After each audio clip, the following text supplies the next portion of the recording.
Everyone stand. Pledge allegiance to our flag.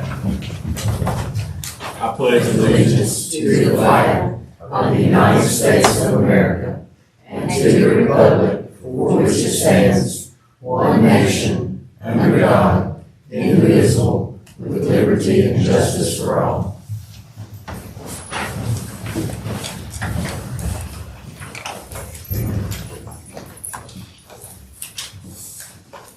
I would need a motion and a second to approve tonight's agenda. I make a Mr. Mayor, motion. I'm I'm sorry.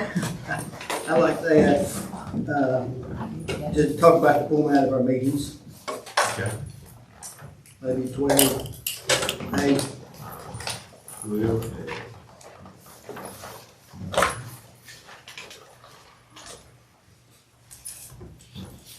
We'd need to vote on that. Is there a motion? A second. I make a motion that we amend the agenda to include 12A, discussion and meeting format. Is there a second? Second. All in favor, say aye. Aye. That motion carries. Very good. David, y'all still get to vote. Okay. Back to adoption of tonight's agenda. We approve that. We approve the addition. We did. Approval of November 6, 2023 minutes. We need a motion and a second.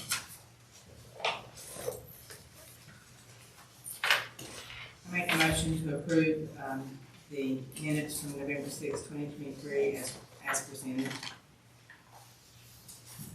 Is there a second? Second. All in favor, say aye. Aye. Public comment. Citizens may speak on items not listed on the printed agenda. Please state your name and address and observe the 3-minute time limit. Do we have anyone? Anyone like to come forward and speak? My name is Algie Morris. I'm a resident of Denton. I just want to say how beautiful the ceremony and the activities were on Friday night at the Love Lights ceremony. It was heartwarming and heart-touching. The Parks and Recreation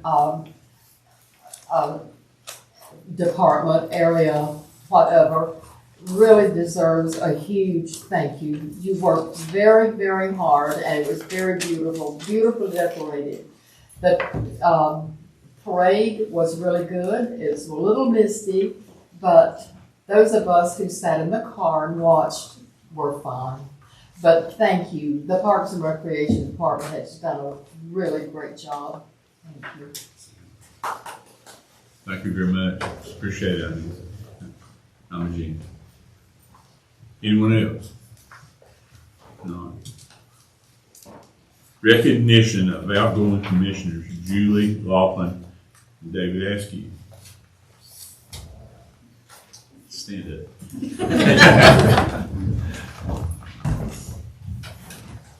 Julie's 16 years service to the town of Denton. That is awesome. And 4 years public service besides that. That is 20 years. That's probably half of your life has been given I feel like all of it some days. So, the town thanks you very much. My pleasure. David, My pleasure. besides being a good friend, you've been a great commissioner. You've given us 8 good years. And we do thank you for that very much. You're very welcome. Both of you did a great job, served the town with a lot of honor. Thank you very much.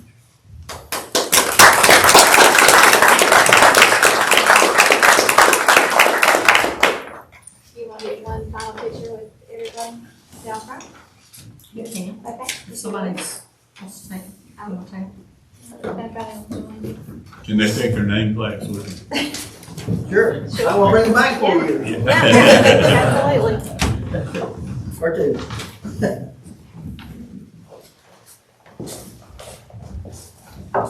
Oh, Mayor. Okay.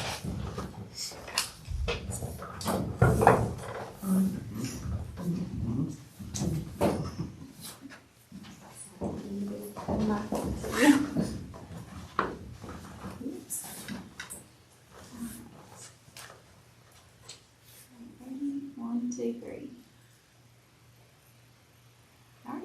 Thank you, guys.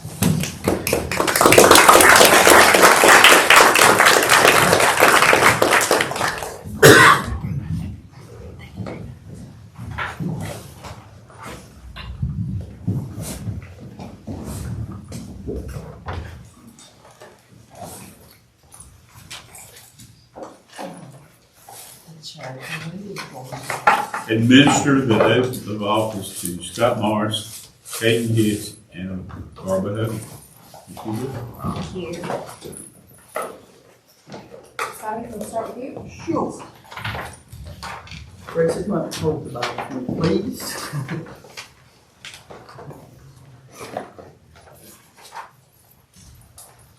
Would you like to hold it forward? You will place your left hand on and raise your right. You will repeat after me. I, Scott Morris, I, Scott Morris, do solemnly swear do solemnly swear that I will support and maintain the Constitution that I will support and maintain the Constitution and the laws of the United States and the laws of the United States and the Constitution and laws of North Carolina, and the Constitution and laws of North Carolina, not inconsistent therewith, not inconsistent therewith, and that you will faithfully perform and I will faithfully perform the duties as a commissioner the duties as a commissioner for the town of Denton. for the town of Denton. So help you God. So help me God. Thank you. And if you'll sign here.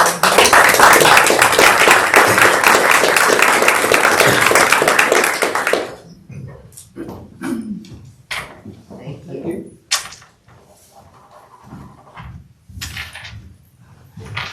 Hayden?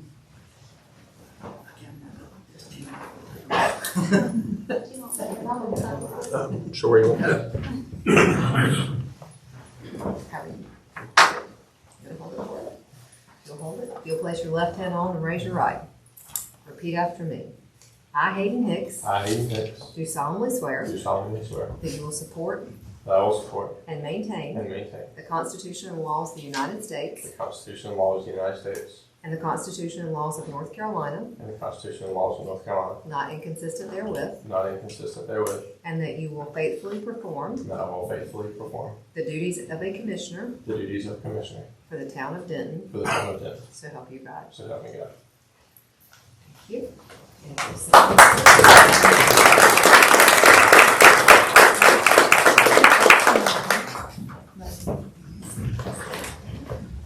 Hey, wait just a minute. We have a pen for you. He makes me pin them on. Yeah, you don't want me to pin on you. I shake too much. Right here, is that good? Sounds good to me. I'm gonna just put it right there There you go. because I might stick you too. Where's the? Under, It's under, you just don't. they're just trying.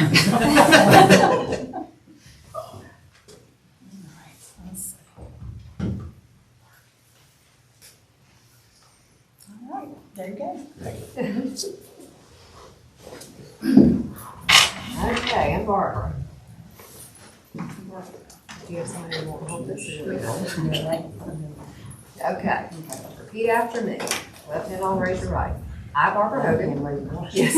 I, Barbara Hogan. I, Barbara Hayden, Do solemnly swear do solemnly swear that you will support and maintain to support and maintain the Constitution and the laws of the United States the Constitution and laws of the United States, and the Constitution and laws of North Carolina, the Constitution and laws of North Carolina, not inconsistent therewith, not inconsistent therewith, and that you will faithfully perform and faithfully perform your duties as Commissioner. my duties as Commissioner. So help you God. So help me God. Need you to sign.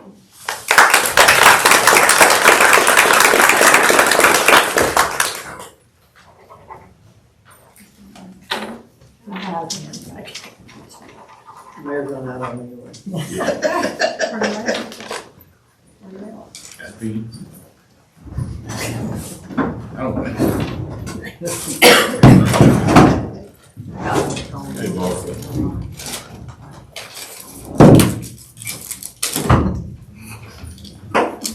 Okay. Public hearing for consideration of variance. Teramore Development LLC. Do you have something you want to say, manager? Okay. We need to open a public hearing. This meeting will now come to order. Welcome to this meeting of the Board of Commissioners on 12/4/2023. My name is Larry Ward, Mayor of the town of Denton. Would the board members please go around and state their name for the record, starting with you. Hayden Hicks. Barbara Hayden. Linda Grove. Scott Morris. And Paving. Angel Jenkins is serving as staff to the board today. Also, Attorney Whitman will be advising the board on legal and procedural questions. We will follow the order printed on the agenda. You can find a copy of the agenda at the front and rear entrances. Also, if you wish to speak as a witness, you can sign up to speak.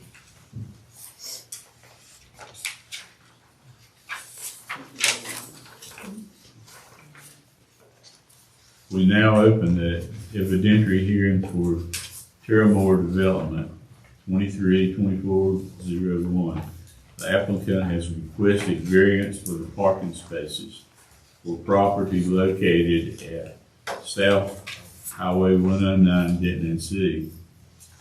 For a variance hearing, a 4/5 vote of the board is required to grant a variance. For all other hearings, the decision will be made by a simple majority vote of the board. This hearing is a quasi-judicial evidentiary hearing. That means it is like a court hearing. State law sets specific procedures and rules concerning how this board must make its decision. These rules are different from any other types of land and use decisions like rezoning cases. The board's discretion is limited. The board must base its decision upon competent, relevant, and substantial evidence in the record. A quasi-judicial decision is not a popularity contest. It is a decision constrained by the standards in the ordinance and based on facts presented. If you will be speaking as a witness, please focus on the facts as standards, not personal preferences or opinions. Participation is limited. This meeting is open to the public. Everyone is welcome to watch. Parties withstanding have rights to participate fully. Parties may present evidence, call witnesses, and make legal arguments. Parties are limited to the applicant, the local government, and individuals who can show they will suffer special damages. Other individuals may serve as witnesses when called by the board. General witnesses' testimony is limited to facts, not opinions. For certain topics, this board needs to hear opinion testimony from expert witnesses. The topics include projections about impacts on property values and projections about impacts of increased traffic. Individuals providing expert opinion must be qualified as experts and provide the factual evidence upon which they base their expert opinion. Witnesses must swear or affirm their testimony. At this time, we will administer the oath to all individuals who intend to provide witness testimony. If we have anybody wishing to present evidence or speak, please come forward. Swear again. Yes, swear it again. New hearing. Swear. Just a, Left hand on, raise your right. Do you swear that the evidence and testimony you're about to give is the truth, the whole truth, and nothing but the truth, so help you God? Thank you.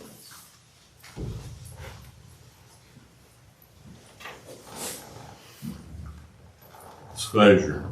Parties to this case are entitled to an impartial board. A board member may not participate in this hearing if she or he has a fixed opinion about the matter, a financial interest in the outcome of the matter, or a close relationship with the affected person. Does this board have anyone that meets that criteria at this time? Okay.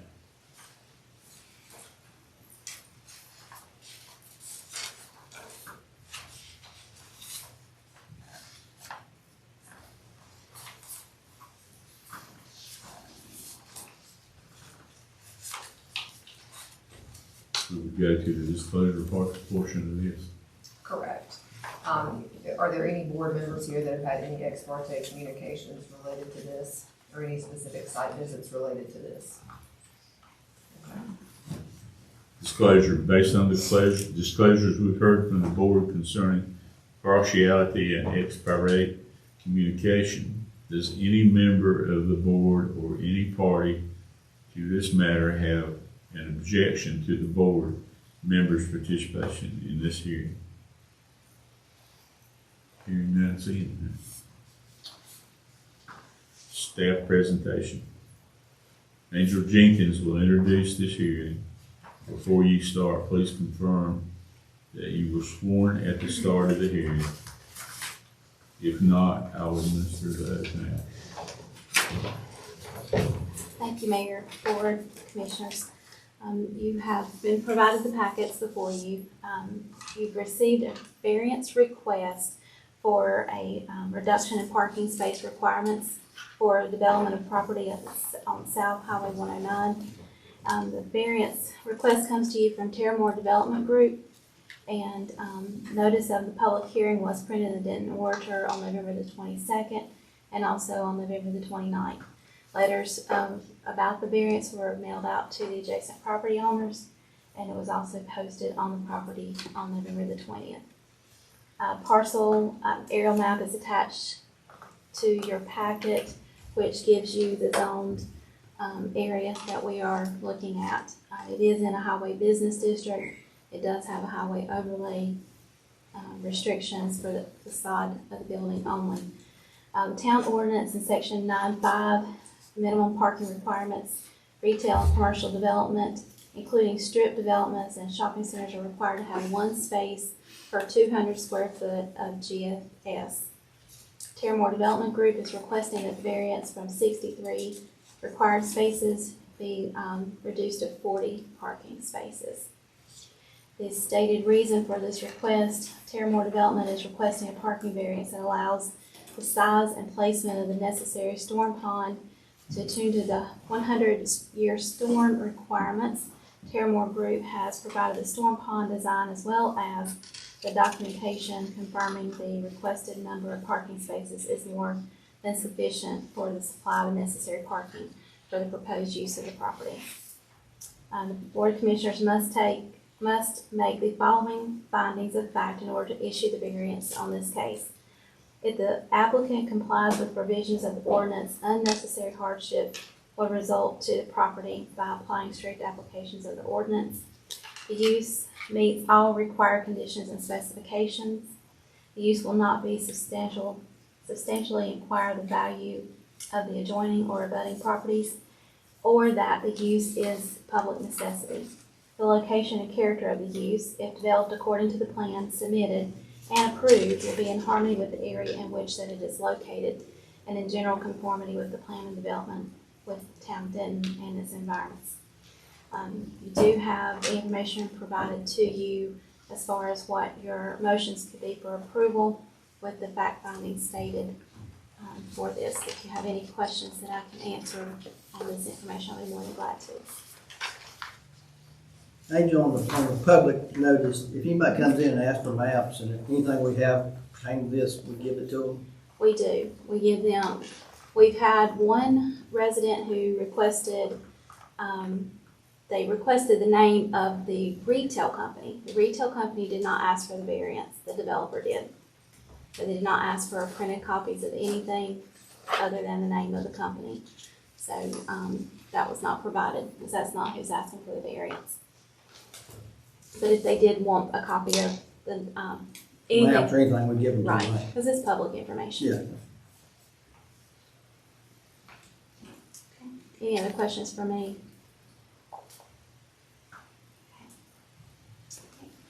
We'll let the developer speak. The applicant, Teramore Development, will now present evidence and legal arguments in support of the request. Before you begin, please state your name, address, and the relation to the case. Sure. Good evening, Mr. Mayor, and congratulations to the new commissioners.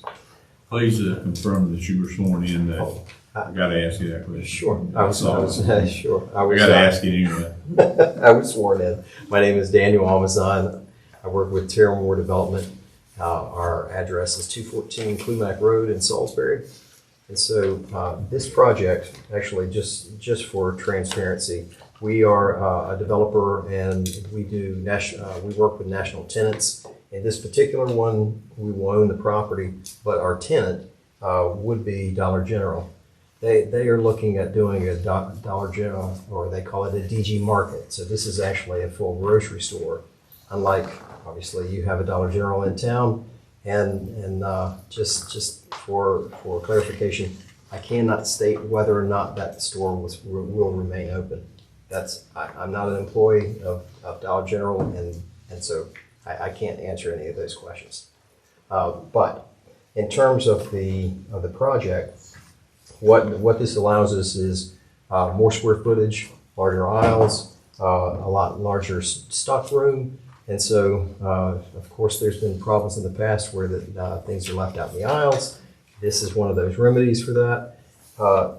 In terms of the site, whenever this is Justin Church with Breck, he's our civil engineer. He's going to talk about the site specific in terms of the impact to the number of parking spaces to that site. But more specifically for me, some of the documentation that I gave you was in terms of other Dollar Generals, and so those are samples in terms of their peak times. The greatest amount of traffic that they ever have, or as far as parking needs, is about 18 at the same time. And so they've got, this is more than twice of what they would need for this type of store, and that's why for Dollar General purposes, 35 is their minimum. This is more than meeting that. And so from a customer standpoint, we don't have any problems with 40 parking spaces being more than adequate for their customers and for safety. Now, I'm going to call up Justin Church. Well, and I should ask if you have any questions of me. I'm going to let him explain some of the site issues and some of the benefits of reducing kind of our footprint. Do you have any more stores like this in the county? Actually, we have one coming up on Highway 64. That's if It's gonna be like that one. it is. It's another. In fact, this would be the second marketplace in Davidson County. The third that's coming online. There's one in Rowan County near Rockwell that's coming online. Any other questions? The store you're building, you have a pretty new one on Highway 8, north of Lexington.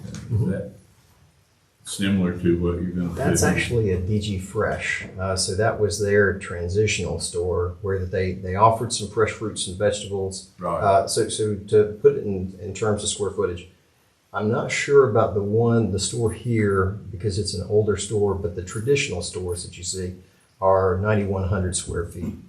The DG Fresh, which, it's almost more like not quite like an Aldi's, but they have more coolers and they have some fresh fruits and vegetables. Those are 10,640.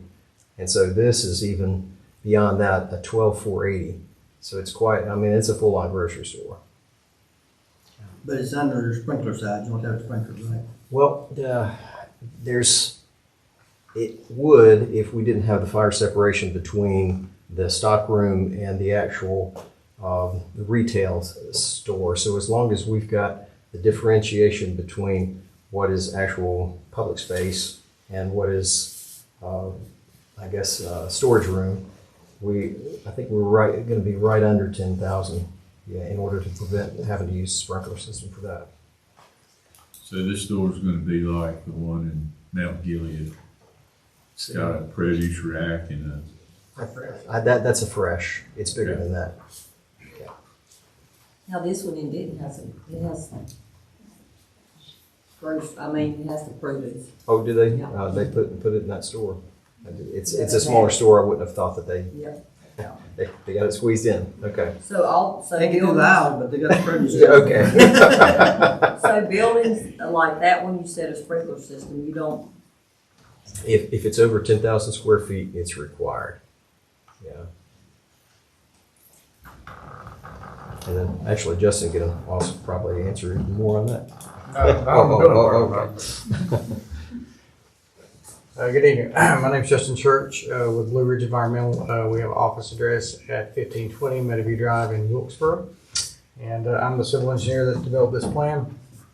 And I don't have an awful lot to add to what Daniel and Angel have brought to your attention here. But just to say that, 40 parking spaces is more than adequate to safely operate the store.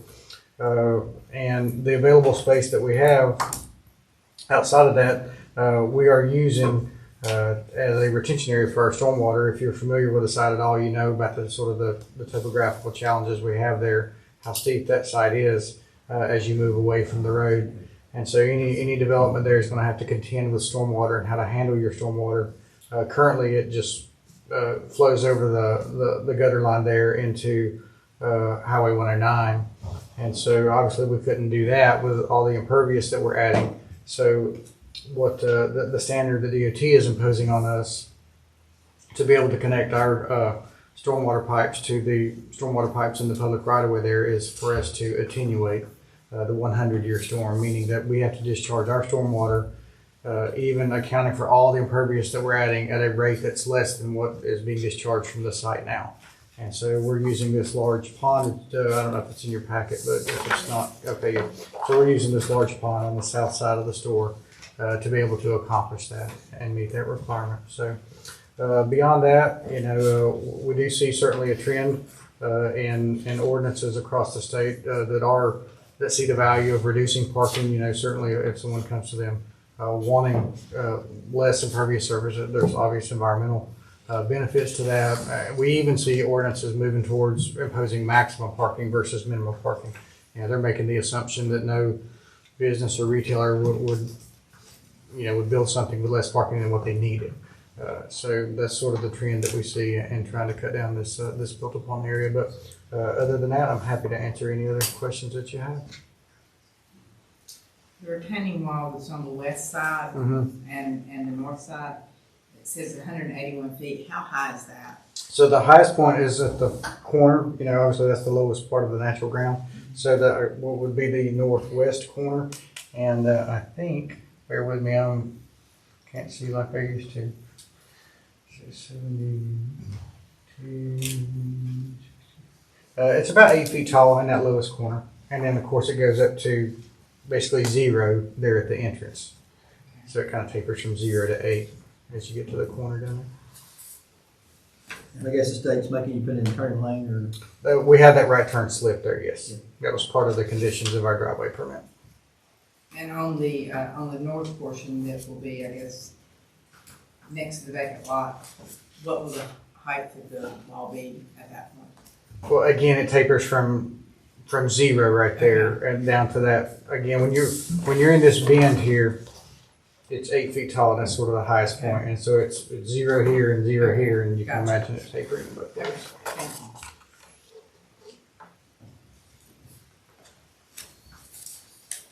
Any other questions? And at the back, according to our zoning requirements, there will be what at the back? Angel?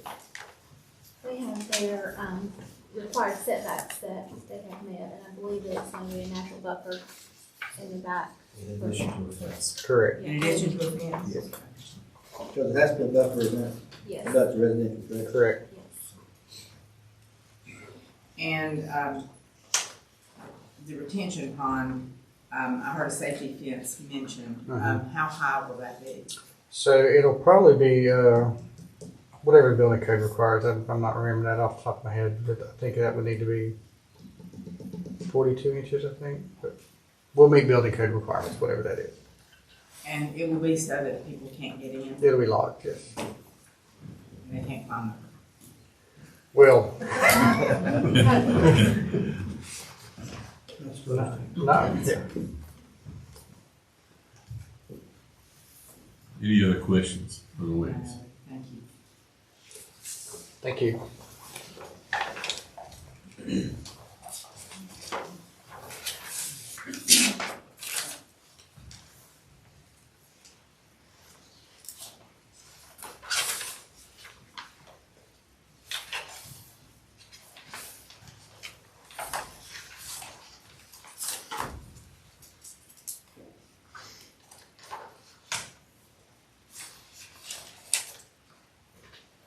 to the response.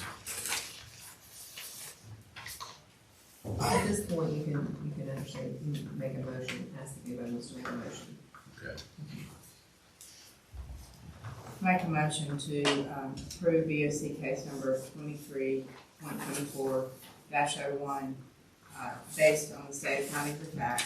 I move that the variance must be granted with following conditions based on the following. Variance, do I need to read part of the variances?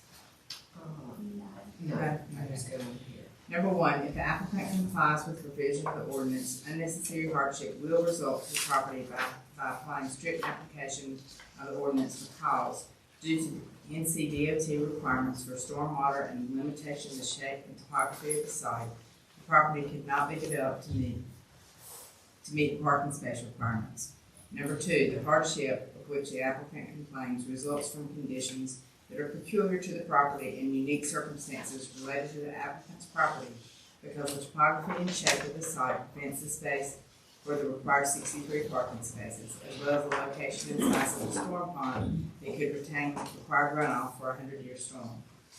Number three, the hardship is not the result of the applicant's own actions because the property size is sufficient to allow for property development. However, due to the NCDOT driveway permit requirements, the tie-ins and storm drain with a storm pond large enough and in location that can attenuate for a 100-year storm.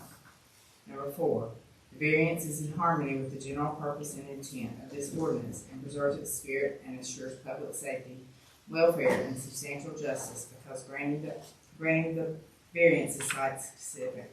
The reduction in parking space requirements would not create any issues for safety and general welfare of the public. Second. Second. Any further discussion needed on this item? If not, all in favor, show your hands, please.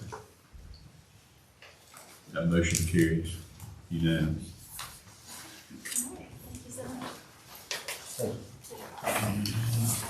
Staff will draft, and I will sign a final written decision to reflect the vote and reasoning for this decision. The written decision will be provided to the applicant and other parties with a right to such notice. Parties will have 30 days to appeal this decision. Thank you everyone for attending this hearing. You're welcome to stay for the rest of our meeting. All right, gone. Gone.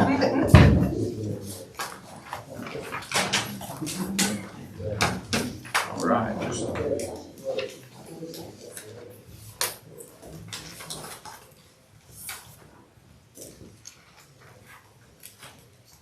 Fiscal year 22-23 audit report, Mr. Eddie Carrick. Good evening, Eddie. How you doing? Good to see you. I get to actually do double duty tonight. I'm going to go over the audit report, and also we have the water calculation for Handy. And so Angel has asked me, she says, won't you go ahead and present that or whatever. So anyway, first of all, I do want to thank you for the opportunity to serve as your auditor this past year. And as I always do, I serve at your pleasure. So anytime y'all have any questions concerning the audit, finances in general, whatever, please feel free to give me a call. And I'll be glad to try to get you some kind of answer for your questions. You did receive an unqualified or a clean opinion, which as your auditor is what you want me to be able to stand up here and say, which basically means that the financial statements that you have in front of you, based on my audit procedures, do fairly represent the books and records of the town of Denton for the year ending June 30th of 2023. As always, provide you with what I call a little cheat sheet here, which just kind of compares last year to this year, kind of on a high level look. First of all, I'll talk about the general fund. Total revenues actually down about $91,000 compared to where they were the year before. But if you look, ad valorem tax up about $23,000. Local option sales tax is up about $45,000. The difference in the income from the prior year was some specific grants that we got in 22 that you did not get in 23 for specific uses or whatever. So you see the actual grant income down about $260,000. Expenditures, they were up about 300,000. You can see the difference between administration, police. Note the capital outlays in a lot of cases. Police, a lot of what they increase in expenditure had to do with capital outlay. Fire was down, and part of that was less capital outlay. Transportation is probably the biggest area, and the year before we basically did not spend hardly any money at all as far as street improvements, and we spent almost $200,000 this past year paving streets, repairing streets, using some of your POW bill money to do that. So the bottom line for the general fund, last year, 2022 was an exceptional year. You were about right at $1 million bottom line. This year, it's about $616,000. So it's down about 385, but you can really look at two numbers there. The less grants that you didn't have coming in, less income coming in, and the street improvements that you did this past year. So if you kind of compare apples to apples and look at those two items right there, you basically see the difference as far as the general fund was concerned this past year. Available fund balance, $2.3 million at the end of this past year. So actually at a current expenditure rate of 164% of what your current expenditures were this past year. And your ad valorem tax rate, 97, almost 98%, which is about 2% better than what the state average is. Water and sewer, same thing. Revenue's actually up. Expenditures actually up a little bit. And you see the various, I kind of point out for the total for water and for sewer. One thing I will point out, which I happened to notice when I started looking at the cost of water, I put chemicals and supplies there were 196 versus I transposed the number. It's supposed to be 169 versus 108. So it's about $60,000. And when we get to the cost of water after this, you'll see that number there. So bottom line, on a full accrual basis, that's taking into account of depreciation, payment on debt and everything. Bottom line was water and sewer showed a positive bottom line of $177,000 versus $156,000 year before. So still in really, really good shape. I know there's lots of things that are being discussed as far as the water plan improvements and stuff that are going to have to come up here in these next few years. So the good thing about it is that your current rates are at least covering your depreciation and stuff. And so hopefully we're kind of building up some funds there to be able to do some of these things that are going to be necessary for water and sewer. Any questions concerning what I just went over with you rather quickly? Why is, like it says handy payments, it says 00 all the way through there in that line? You see, I was trying to see where it says 2023. Okay. On this paper. Okay. Yeah, we're talking this cost of water. I'll start going over it. Okay. Yeah. Okay. All right.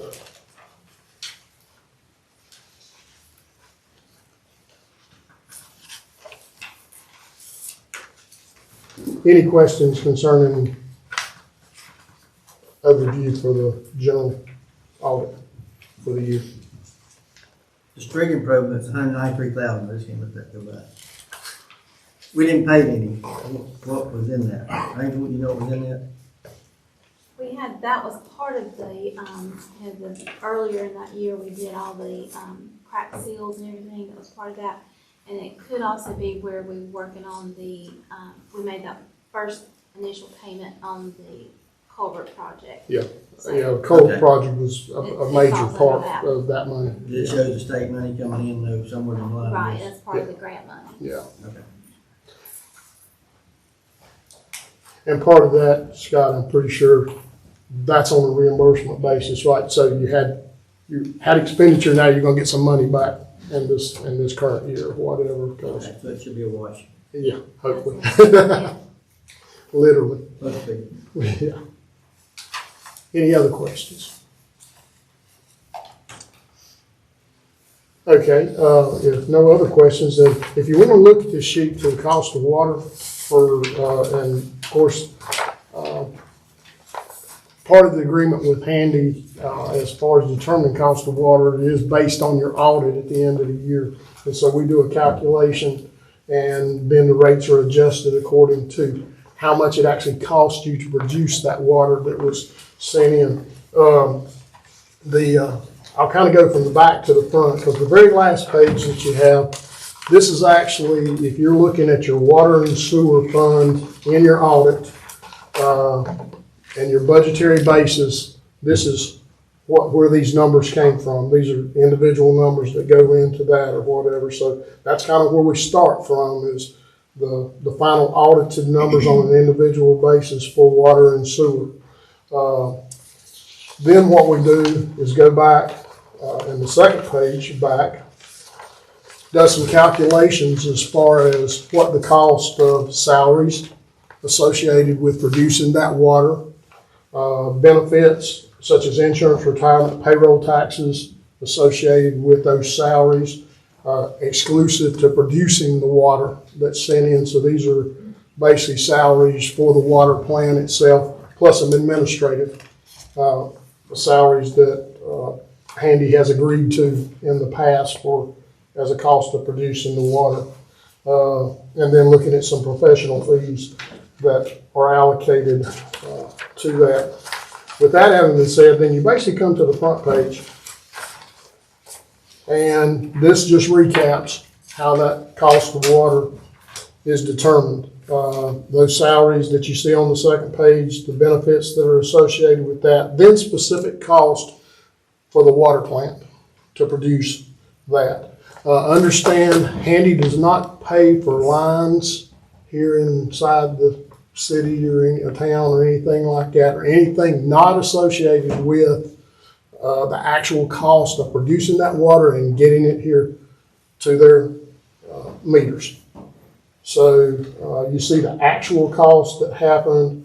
Now, when that Handy payment, that doesn't have anything to do with what, this is if they pay for specific parts of things or whatever, such as repairs or anything like that. So not their actual cost that they're paying in for purchase of water or anything like that. So, yeah, so you see, and just a couple of things I'll point at, total increase of cost of $102,000 this past year. If you look at it, increased salaries, and y'all know as well as I do, or you can ask Angel, finding qualified people to work that water plant. It's not just, in a lot of cases, just somebody coming straight off the street. You got to have qualifications to be working there, so you're going to have to pay additional for that. Overall inflation, this past year or whatever. And you also see that you produced almost 30 million gallons more of water that was pumped in, so you got additional costs. So you've got the cost of probably an increase of about $25,000 for salary expenses. The biggest thing you see, increased cost of supplies to produce the water, $60,000. And looking at the invoices, I'd say an average cost of chemicals went up 25 to 30% this past year. So that's where that $60,000 is coming from. You used additional chemicals to produce extra water, but the main thing was just the price of chemicals just went out of sight for this past year. So about 85 of that 102,000 really combined just in those few items right there. Last year we had a total or a cost of water of $1.59 per 1,000 gallons. This year it's $1.75 for the year just ended. Any questions concerning that? This I will tell you.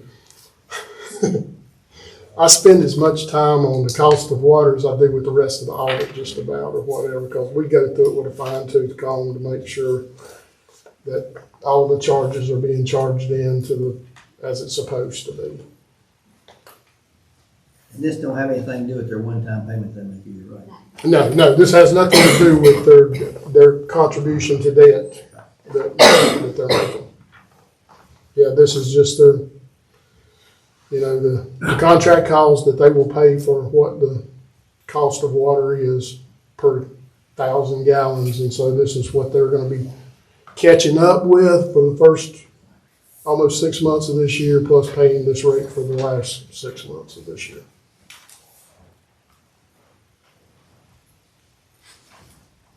Any questions? Professional. What is that like? Testing of the chemicals, or the water, excuse me, that's a kind of a big part of it or what. But what you also have in that line is there's some professional fees in there, and Angel can tell me to make sure I don't misspeak myself, but y'all got some, I mentioned the fact that there's additional improvements and stuff, so you begin to incur engineering fees and things like that or whatever for those, and I think that was probably the majority of those professional fees was really probably more engineering fees and stuff, getting ready for potential expansion or changes that's going to have to occur with the water plant. So it's a lot of stuff. A lot of different things fall into that category.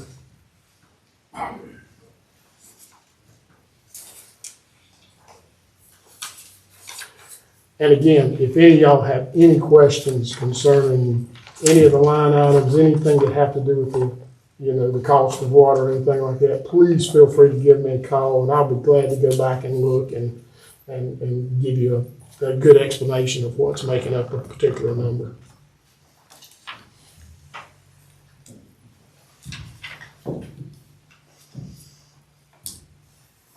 Mr. Mayor, I move we approve this. Second. Any further discussion on these? If not, all in favor, say aye. Aye. Any opposed? That motion carries. Anything? Thank y'all.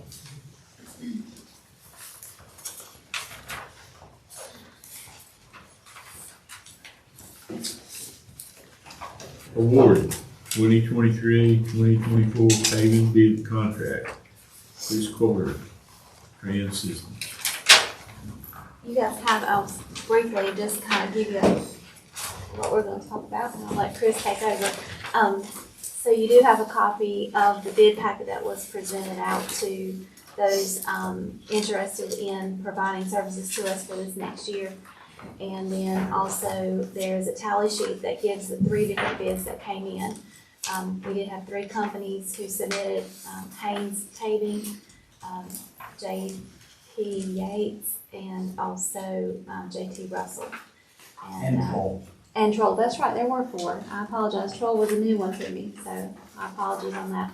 So I know you've had a chance to look over all that information, but Chris is gonna come to us and give his recommendations for the project for this next year.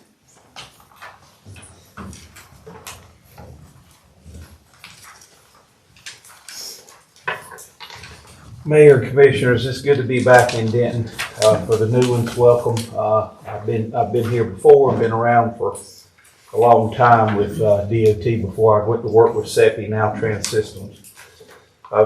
Angel was telling you we did get 4 bids, which was really outstanding. I was concerned that we were going to get the 3 that we really needed to proceed, but we got 4, and they were about what we expected. Except for the AST treatments came in just a little bit higher than what we had hoped for and anticipated, to the tune of about $1.40, $1.50 a square yard higher. You will see a mistake on there if you do have a summary. They had reversed their cost of AST and the fog seal. It goes hand in hand if you're not familiar with the process. They put the AST down, and then we seal it with a fog seal to lock in all the rock, and so they did accidentally reverse the cost on those. But the overall product would be the 75 cents plus the $5.90 together to get that finished product. And it was proposed on 14 roads. We did in the contract have 15 normally asphalt paved roads that we've got in there also. Our recommendation was that to since it was high and it went over, took us over our budget, that and the other item that came in a little higher than expected was the lump sum grading / traffic control, which is just basically them controlling traffic while they're doing the paving. It did come in a little bit higher. And you can see through results, some went more aggressively after certain items than others. Bit of good news before I go any further. Right now, the liquid AC, which is line item liquid asphalt plant, line item 3, it's kind of small to see here for my old tired eyes. It is, they bid what the statewide average was for the month, which was $612.50. Thank you, Angel. That'll help a lot. But that is a variable price item, the way the contract was written. So in order to be fair to both the town and the contractor, we made it adjustable per month. So if it goes down, it goes down. If it goes up, it goes up. The reason being is we didn't want somebody to come in here and bid that about $800 a ton, a liquid ton, and then it not go up. Currently, it's at $595, so we're already saving money on that by doing that. I don't think by the time in fact, I talked to the contractor and they were talking about trying to do some paving this month if we got the notice to proceed out to them on the asphalt roads anyway. And that's the only place the adjustment is. On the AST, it's a fixed price. So if they went to work and paved in December, instead of paying them $612.50 a liquid ton, we'd pay them $595. We would go down as that price has went down. So just a little bit of news there. But because the AST was higher and because we have a good relationship with NCDOT, my comment to Angel was let's push the AST. It's totally y'all's decision, but we would push that and try to talk to NCDOT. Well, I have worked with them in the town of Landis and in Elizabethtown down east, and they have come in and let towns, especially smaller towns, work off of their contracts. So the last contract NCDOT had on this was less than $3 a square yard, which is way, less than half of what y'all got. At 4 o'clock today, I called John Ryan, who's in the Winston-Salem Division office, who is over maintenance and over these contracts. It is currently out for bid. He expects it to be around $3 to $4 a square yard. He said probably closer to 3 than it would be 4. So, and he said that they would be willing to get an agreement with the town and work with them. He would go to the contract, whoever their low bidder is, and ask them if they would come and do it this summer. They have the option of saying no. If they do, then it would be pushed to 2025. It'd be let, he said, in January 2025 and be done next summer. Summer 2025, not 2024. So, but by doing so, I don't think, unless something really, really wild had happened with the asphalt, the price, when I was in the Salisbury District office, we were doing it $2.25 a square yard. So that was 4 years ago to $2.50. So he's anticipating, the district engineer over there now sent me a price of what they did this last contract work for, and it was less than $2.50. I think John's being kind of conservative when he says $3 to $4, unless he's including the inspection, which they would provide at no additional cost except for, whatever they would put that cost at per square yard in there. So if you wanted to push it and pump those roads to 2025, I think you're going to get done roughly. If it's at $4 a square yard, you're going to save 38%. If it's closer to 3, you're going to save over 50%, which means you're going to get twice the roads for the same money you got. So that's your options. If we do that, I told Angel we'd do, we take all these 14 roads we were going to do and what we were going to do the next year, and possibly even some more depending on how your funding was, and have them, in that 2025 contract. So we'd do 2024 roads, 2025 roads, and probably some 2026s, because we just think we're going to save that much money. She would have more money. So that's the two options. From a simple economics cost saving, we would recommend do that. Michael and Angel have got the roads patched. I don't think they're gonna deteriorate that much by pushing it a year. They've got them ready to pave for the most part. There's a little bit of patching to do, but I think those are on asphalt roads. So they've got the major issues handled out there, and the benefit of going ahead and doing it they would start in April or May sometime, would be obviously to get the new pavement down and get it sealed and no more water going in. By waiting a year, we would risk, water getting in and maybe a few more patches needed. But, if we have another, we can't do it by this winter because AST is only done between April and October. I should have mentioned that. So it's already going to be the earliest it would be if they start April 15th. That's by DOT specs, that's as early as they do it. So we'll go through this winter, but it would be putting it through another winter if we waited. That's the risk. The reward is, you might get a whole lot more roads done for the same amount of money you're spending, basically twice, anywhere from 2 times to 2 and well over, 1.5 or so more. But they might do it earlier.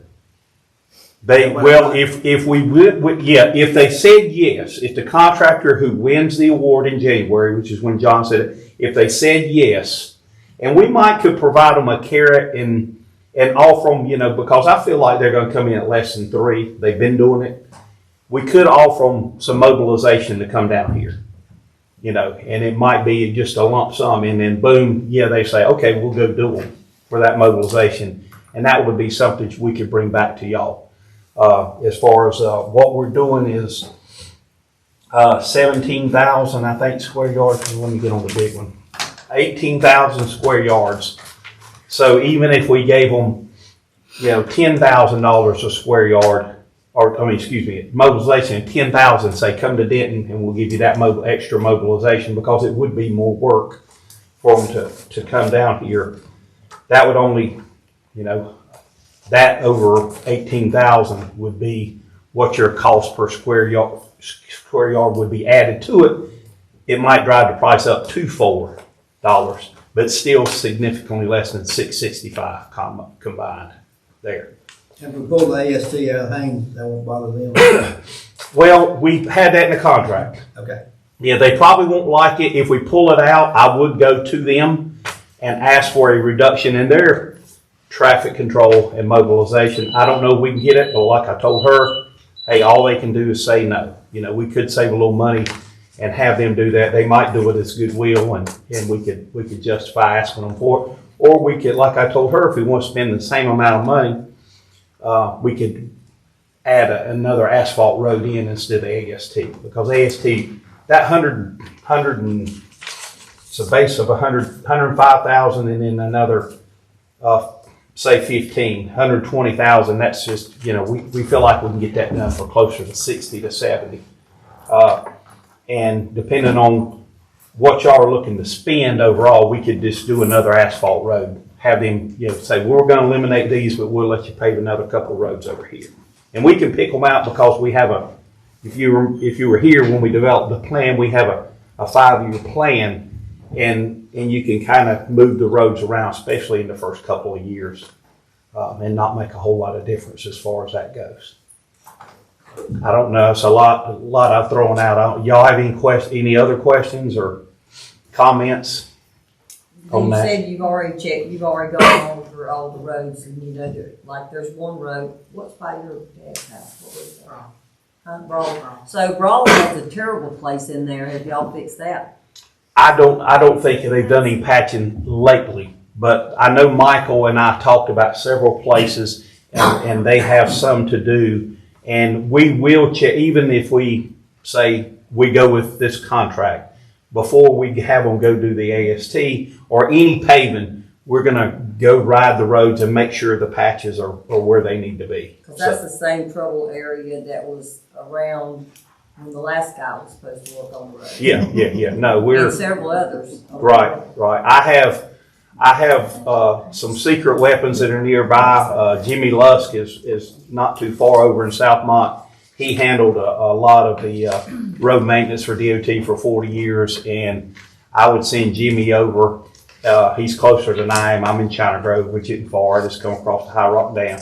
And but I'd send Jimmy over here to check for patching. I know Michael's capable, but we can send some people before the pavers get in, and they're going to look too. They're going to go. The Haynes is going to come in. Haynes, I think Blythe bought them. Is that right? Yeah.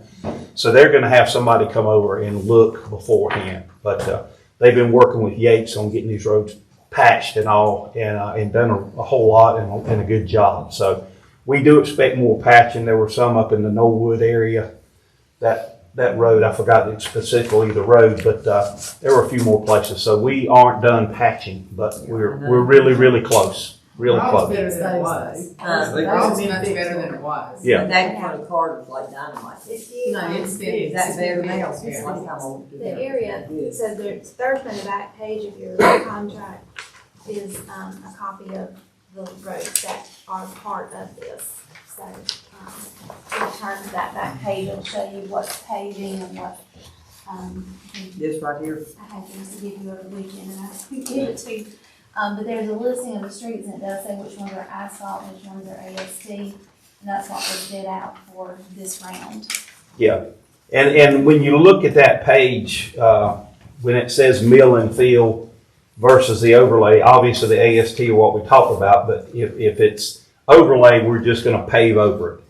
If it's a mill and fill, we're going to take off, 1.25 inches, 1.5 inches of that rough and some cracked up area, get rid of that and replace it with light going back in. Sometimes we'll, depending on what we find under there, we may only mill 1.25 inches, but we'll put 1.5 inches down just to have a little bit of additional strength and depth in there. But if it needs to be milled 1.5 inches, we'll get it 1.5 inches.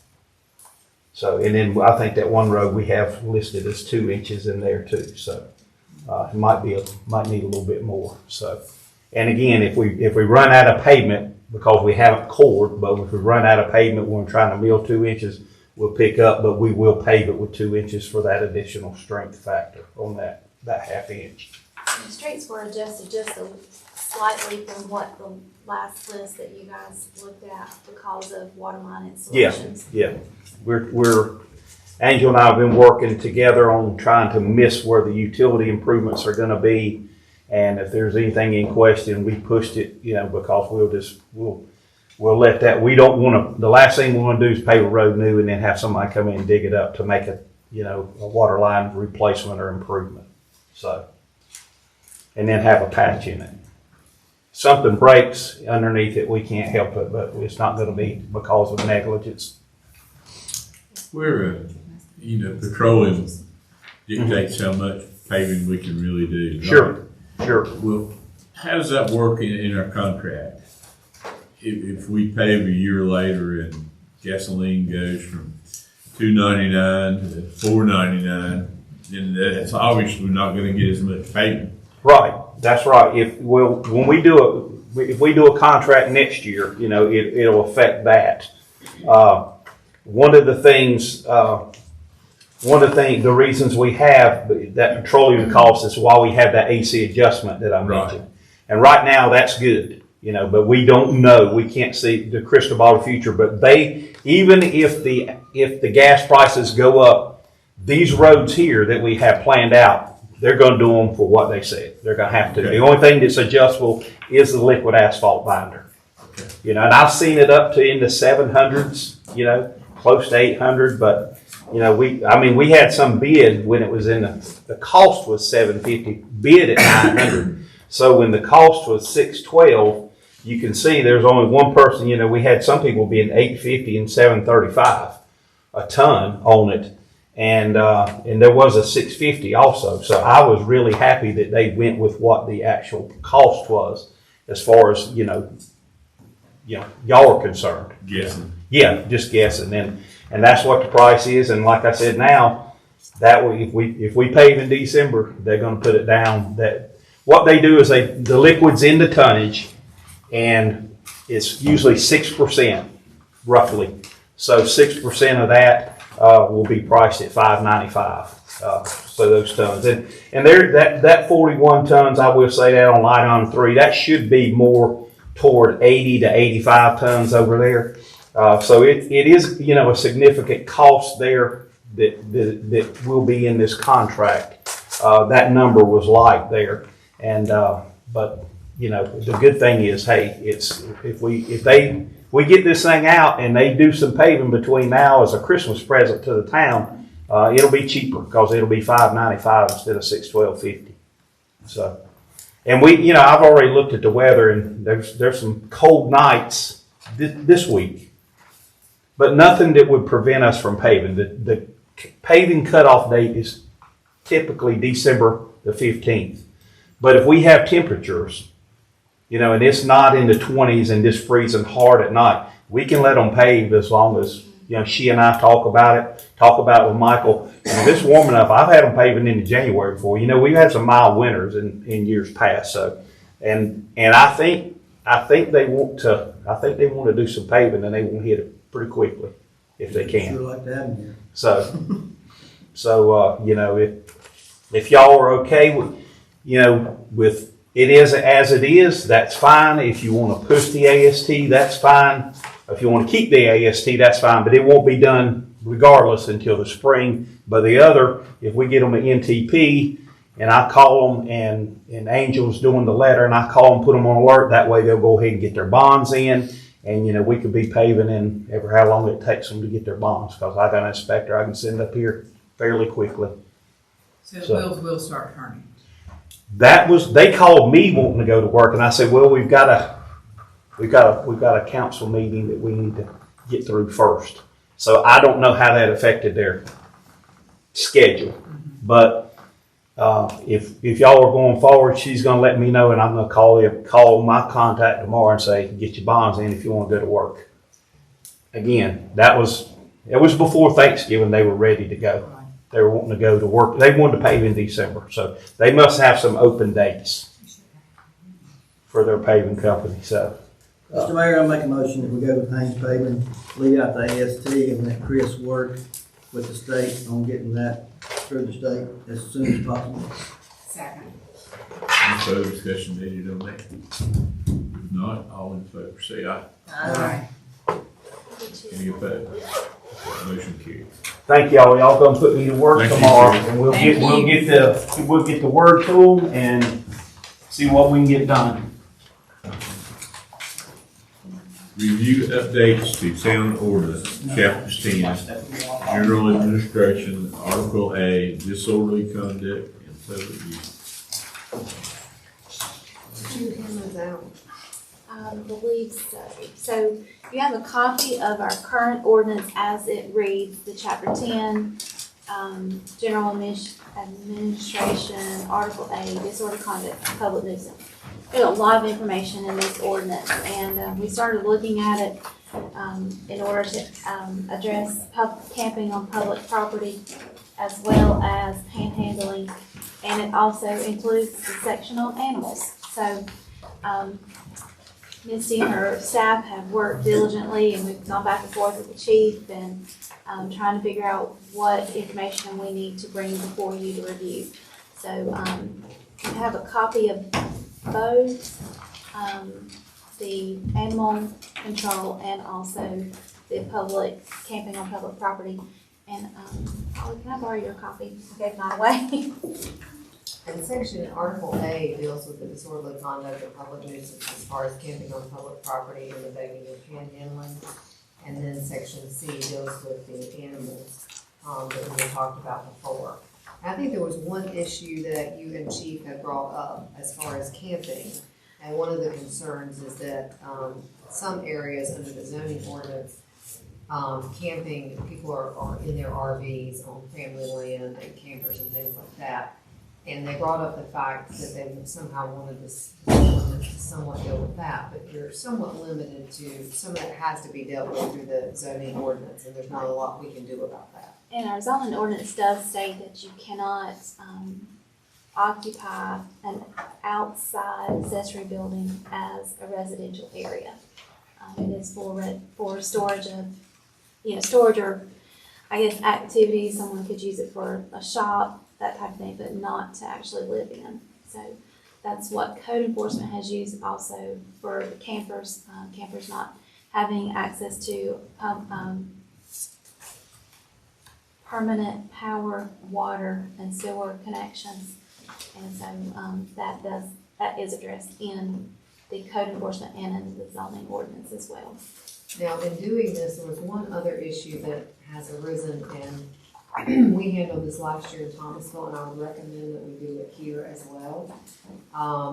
We need to designate which of the town properties are actually public spaces. So we had to do that in Thomasville because we had people that were barging into town hall or city hall and going into individual offices of employees, things that were not actually public areas, and touting being sovereign citizens and having the right to access all public property, et cetera, et cetera.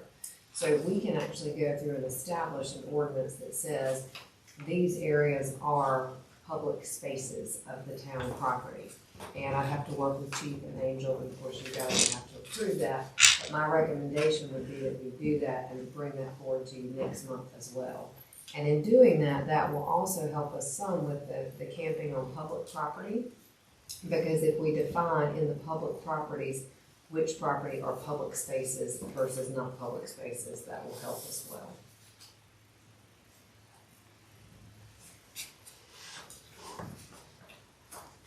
We also asked to look at adding section 8 for begging, panhandling, or soliciting contributions. That is not part of our current ordinance. Section 2 vaguely addresses that, talking about vagrants not being allowed on public streets and public places, but we felt, in speaking with Chief James, he just felt that it was necessary that if we're going to do a rewrite, that we add that as a specific section to this ordinance. Well, I think it's becoming more of an issue, and it's something that all cities and towns are having to address on how to handle these things. And we'll have to have a public hearing about these, right? Yes. On the animal ordinance. Is it, I didn't see where it said amount, how many animals you can have. So there should be a place I on read, here. overlooked it, probably did, but.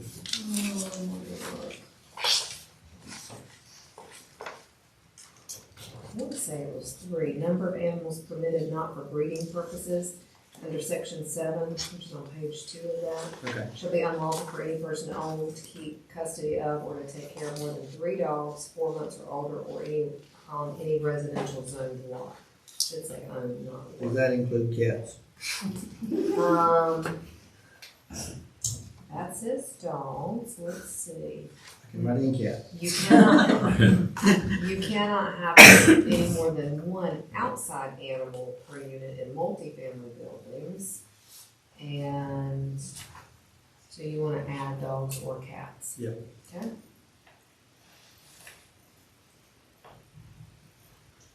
We can do that. So you're Does that going mean you can have 4 dogs, 4 cats? 3 dogs and 3 cats? I guess.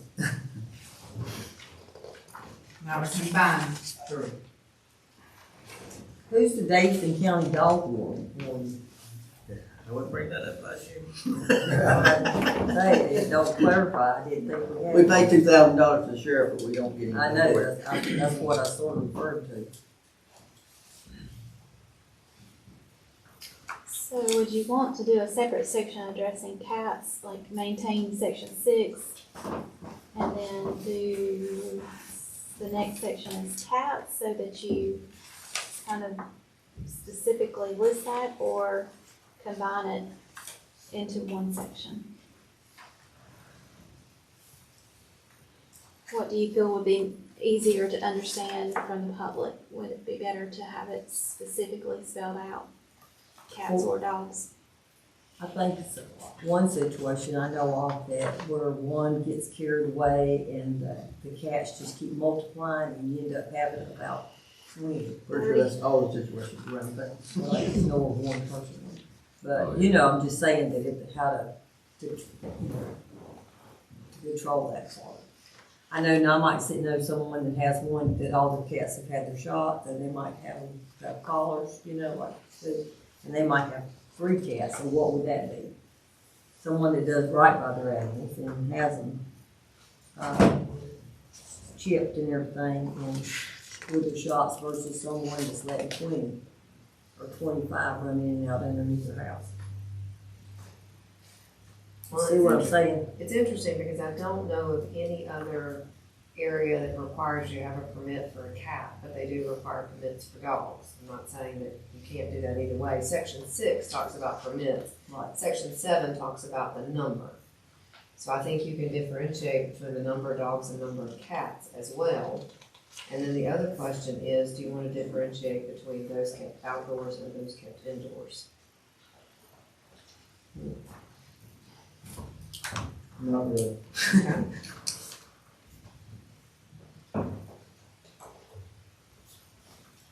I mean, I've seen 20 in a house, it's not a pretty sight.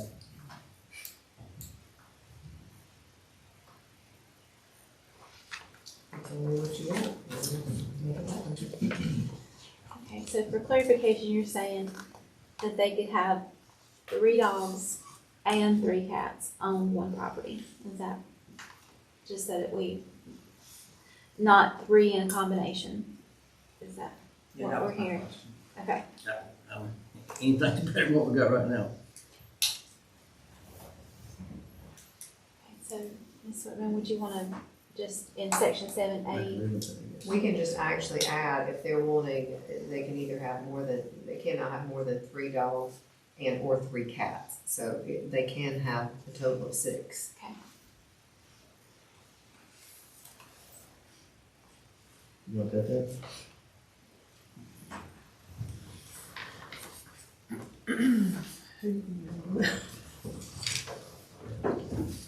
Captain Shear's in charge of enforcement, I guess.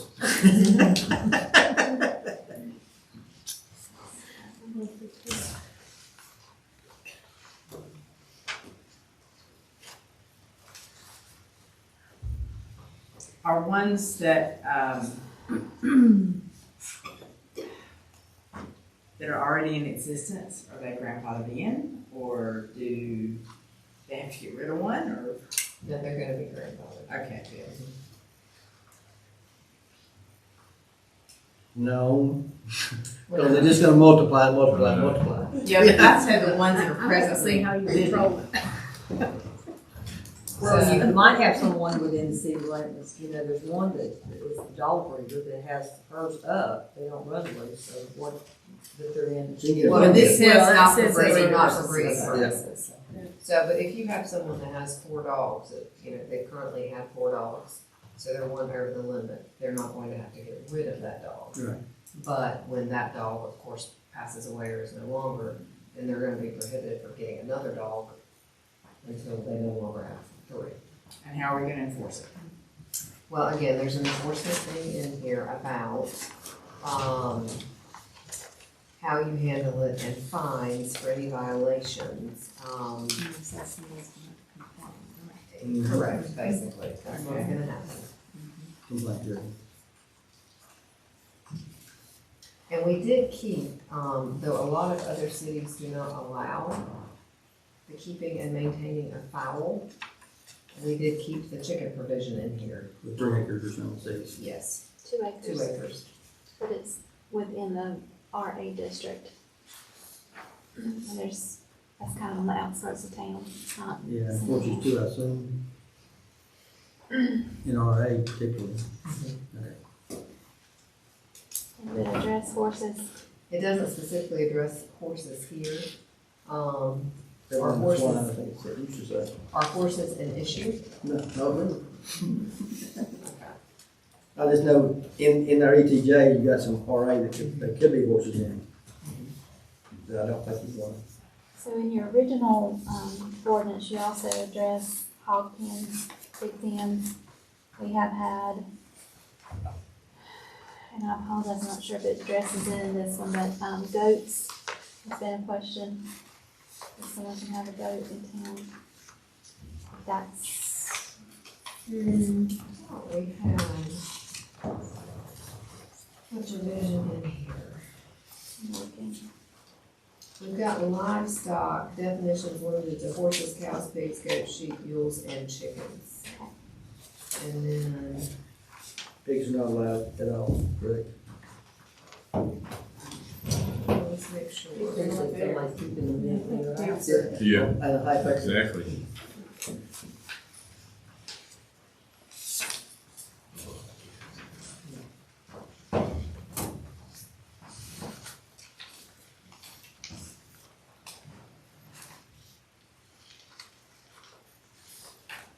Let's make sure we have.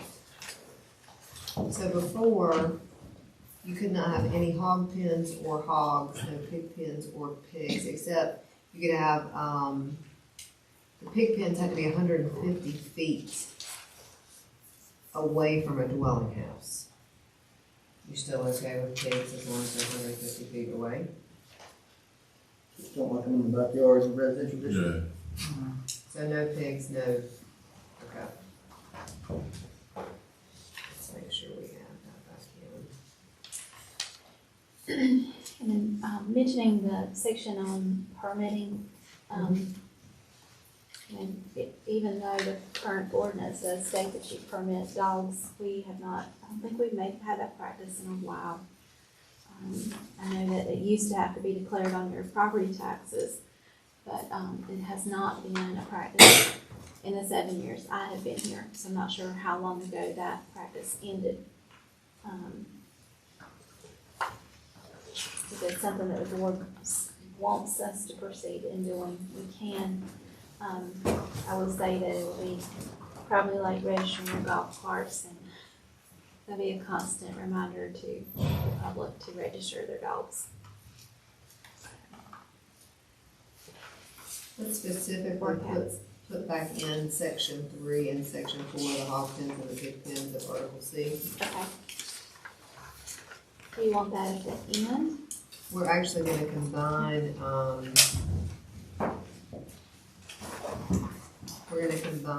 pig and hog, since they do not want the pig pens in the backyards and town property either, correct? So no pig pens or hog pens. Do you want to do that as section 16? Which section? It was your old section C, Article C, section 3 and 4. We will combine that, and we're going to insert that in with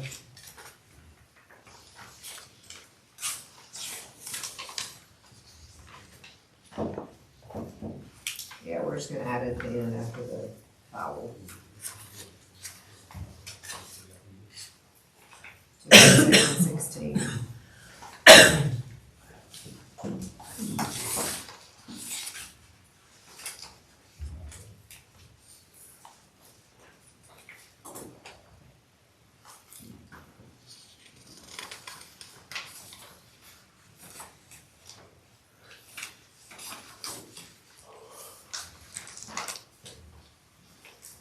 And do you want to put any provisions regarding horses while we're doing it?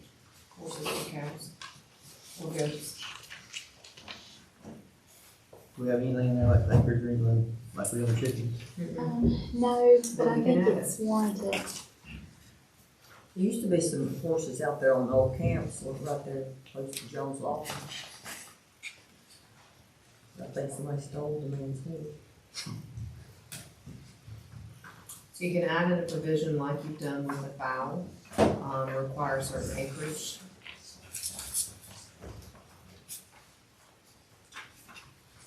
Like two. 2 is what they've done for fowl.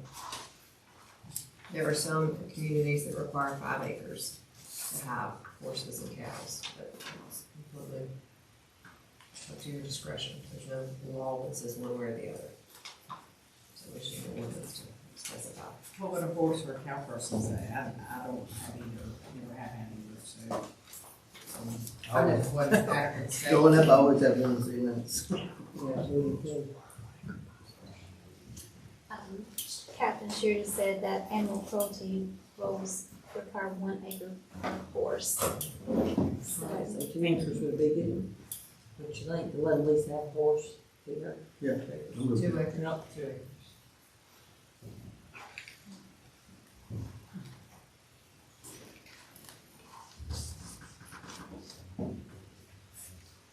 and are we just gonna add that in section 17? Okay.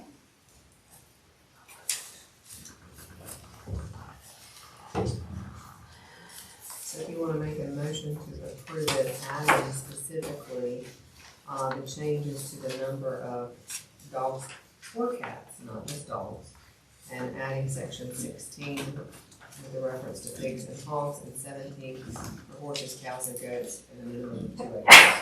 Bless you. And point of clarification, Horses, cows, and goats. Commissioner Morris had asked if this had to be a public hearing, and it actually does not if the whole board is in agreement with the changes to the ordinance. So if there was anyone in opposed of the ordinance changes, in opposition, sorry, of the changes, then we would have to have a public hearing, have it represented to the board for a vote. So it could be approved this evening. Mr. Mayor, I'll make a motion to recommend, we accept the recommendation of the attorney on the cat, section 16 and section 17. Second. Any further discussion on this issue? Not all in favor, say aye. Any opposed? That motion carries. Are we going to vote on the changes to the first section for camping on public property? Article A. And that was for Article C. Article A is our camping and recreation of camping.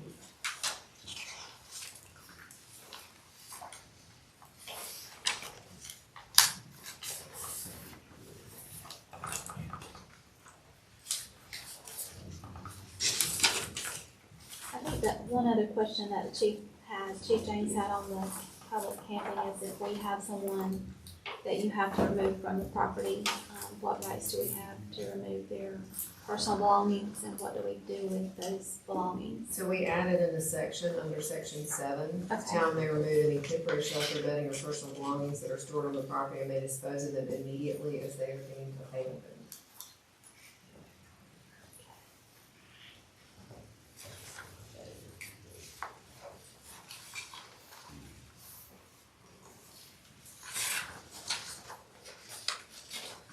It's very similar to what council has done. It is very similar. And I will tell you, and one of the questions that Chief had was there's some concerns recently in Greensboro where the ACLU got involved with the city removing people's property and disposing of it. But it's become a huge issue with folks, you know, that are carrying all their belongings around and leaving them on public property, and there's nothing that you can do with them. So we put the provisions in, but obviously I think the police are gonna use every effort to help people get their things where they need to be. It's not to be able to just throw everything away. It's just, but you've got to have something in there that gives them the power to do it for repeat issues and repeat offenders. Speaking of repeat issues, I noticed that there's a penalty, is that same penalty even if they're cited numerous times, or does it? I mean, I don't see anywhere that it's elevated to anything stronger than $50 or imprisonment for not more than 30 days. If they continue to do. So there was the Decriminalization Act that happened back in 2018, I think it was. And so you're limited to a certain amount of what the general statutes will let you do. So we put in the enforcement that we can do. Okay. That's pretty much it. Thank you. Now, will there be like somebody checking this is just a, like routine check the town premises just to see? I think They do that quite frequently. Yeah. They do. Cause I was walking through the park that one night, it was like about, I guess, about 9 o'clock, and there were 2 sleeping in the gazebo. So I didn't know They how do, often they walked through the park. They do checks nightly, but sometimes the people are there after they've checked As has been the case sometimes, so, It just sort of scared me. yeah.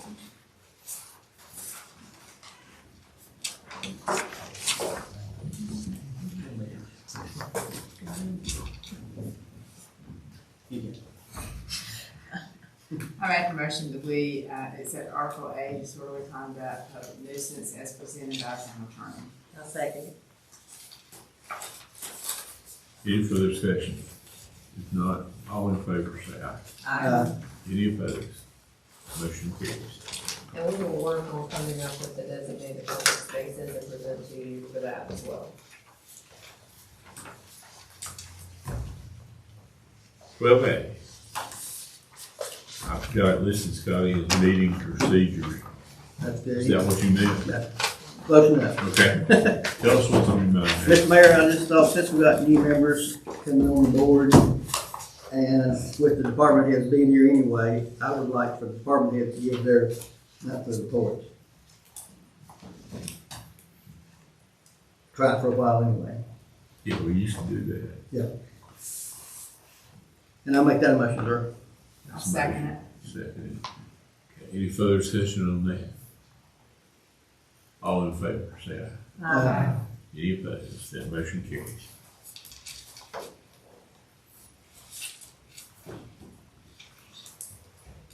Town attorney updates. The other thing that I have, to update in open session is the easements for, the water line going down 109. We've got those drafted. I just sent them to Angel. I don't know if they hit your email yet. So that those can get circulated and that project can get finalized. Yeah, Mr. Sam Walker's almost finished with it. This is the final step, and he'll be, they run smoothly, had no complications in the installation, so, yeah, no problem.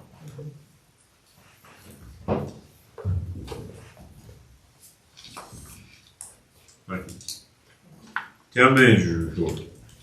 You guys have a copy printed before you. I'm not gonna go over everything, just kind of hit a couple highlights. The first is being that I have talked to Daryl Hennett, manager with the Handy Sanitary District, and told them our thoughts about having a joint meeting with their board, and gave them a few dates for them to look at and review and see what their availability was. Angel, excuse me, I'm sorry. What does the front page of yours look like? It just I've got says- so many papers. I know, tonight's overwhelming with paperwork. It just says manager's report. It should be right in front of the Labella report from last All month. my stuff's all over the place. Oh, I'm sorry. That was the original placement of it, but it just says manager's report at the top. Thank you, You're sorry. welcome. And I'll let you find it and you'll let me know. If you don't have it, I'll have a couple extra copies. That would be great. Okay. I was looking for this one. Okay. We're good.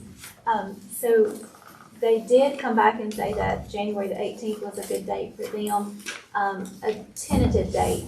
They are waiting some reports to come back from their engineering firms. They have actually postponed their December meeting to the 29th of December. So they're looking at January the 18th. So that's a good date for everyone. I will verify that with Daryl, and I hadn't heard back that it's not. So if anything changes, let me know on that. The next That'll thing, be here. I think so, unless we wanted to do a meal, and then if we did a meal, we might look at a location so that we can have a room and have the meal there. It would still be a public meeting, it would still be open to the public, but it just depends on if that's what the board's pleasure is to actually have a meal. So we can, That date, I don't know if that's important to you or not. That Thursday, the 18th. and if it's not a good date, if there's another day that works better for everyone, then let me know that. I believe they're meeting, I don't have my calendar in front of me. What is the Tuesday before that? Is that the third Tuesday of January? I think that's the 16th is the 13th. Okay, so that's their regularly scheduled meeting is on the 16th. So we would need to work around that. And also avoiding Mondays since we have Parks and Rec and Planning Board here as well on the 1st or the 2nd and the 3rd.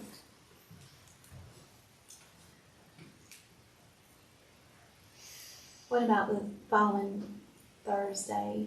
Is that, I can do the following Thursday. What's that date? 25th. check with your calendars and email me or text and let me know which one works best. If the 25th works for everyone else, we'll go back to the board and ask for the 25th. Okay? That will be fine. Is their attorney coming? Because if they're not, then we'll just do without the attorney. Right. I'll ask. Yeah. I'll ask. I'll find out. No disrespect to you. I So the None taken. 18th, None taken. so the 18th without attorneys or the 25th with? Okay. The next thing I really wanted to talk to you guys about, and you do have a copy of this in your packet. I think I gave, no, where did I put that one? But it's an outline from Matt Sunny regarding the estimated cost for that interconnection that we're looking at with backside of Broad Street and Spring Street. Matt apologized for his delay in trying to get the information back to us, but he had reached out to Charlie McGugan, who is the engineering group for Handy Sanitary District.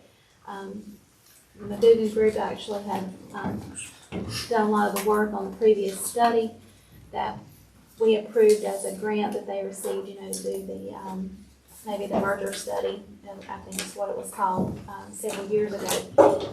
And he never heard back from Charlie. Charlie had information he was going to share with him, and he has not been able to get that information from him. So it would save a whole lot of manpower, boots on the ground type of work that would have helped with this process and looking at where the connections are. Potentially looking at the interconnection that they have off of North Main and their tower location, making sure that it is where it should have been interconnected versus where it is currently connected. However, Matt Sunny did provide some information in looking at the cost basis that Sam Walker provided for the project we just did on Highway 109. He has given some figures that are, as you see, he says just a guess or an estimate based on what is currently, right now, the cost for everything. To do the interconnection, and I apologize, I'm gonna do some math real quick because I forgot to do this. So basically, 137,600 is what is a rough guess of what that connection would be. It still does not take into consideration the stipulations that Handy Sanitary District gave us for that interconnection. So I think what we would probably need to do is look at a memorandum of understanding with them and see if they would approve it for this connection to take place. But like I said, I did send back our concerns to Daryl Hennett regarding what their stipulations were, and I still have not had a full response back from him on what they are willing to allow or not allow.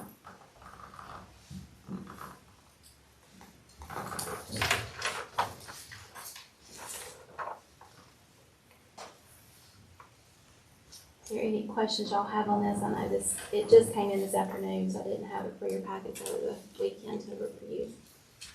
Have they sold any more houses up there? So all the houses on Broad Street are sold. There are 4 houses on Spring Street that are in the dry. And Anthony with Century Homes came by last week, and he said that they should be starting in the next 2 weeks on the remaining phase of Spring Street. So, Have you heard anything about the water pressure? Did the the pumps in? pumps have been maintaining. He's had several that have failed, so he's changed them out as they've come along.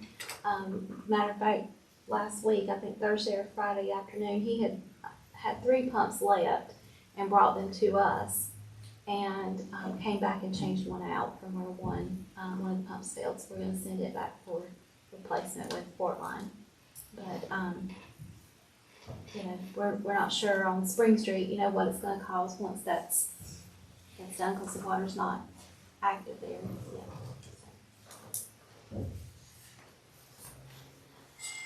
Anyway, like I said, the stipulation part is the concern. I think it was, concern that I shared with you at the last meeting. And if I need to review those, I'll be glad to. I do have that in front of me. Do we have a guesstimate of what the pressure would be on this line? No, Michael, do you know anything about the end of Spring Street? I said about 60 pounds. Okay, so much better than Broad. Well, I mean, if you do the interconnection. But I mean, if you do the all that, interconnection. it would be 60 pounds. Okay. That's with the interconnection, not Yeah. currently. Currently, top of the hill. I mean,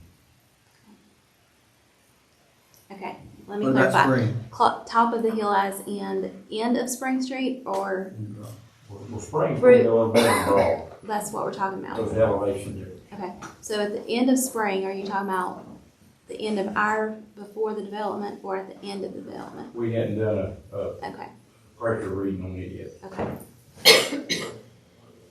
Is it because they haven't got the water, I mean, they don't have it installed yet, do they?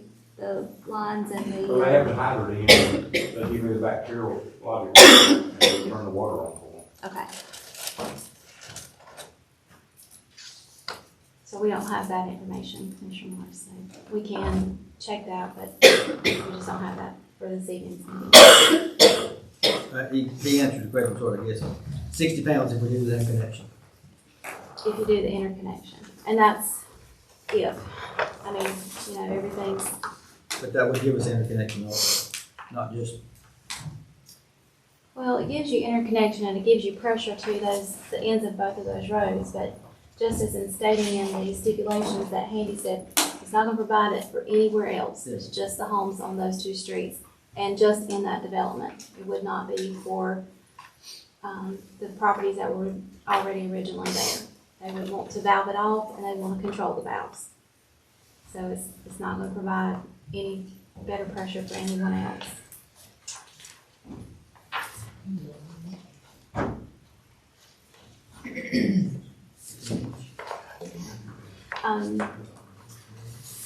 I don't know how to proceed forward with this. I know, like I said, I think the best thing to do is to do a memorandum of understanding based on what I know that the board has recommended in the past meetings.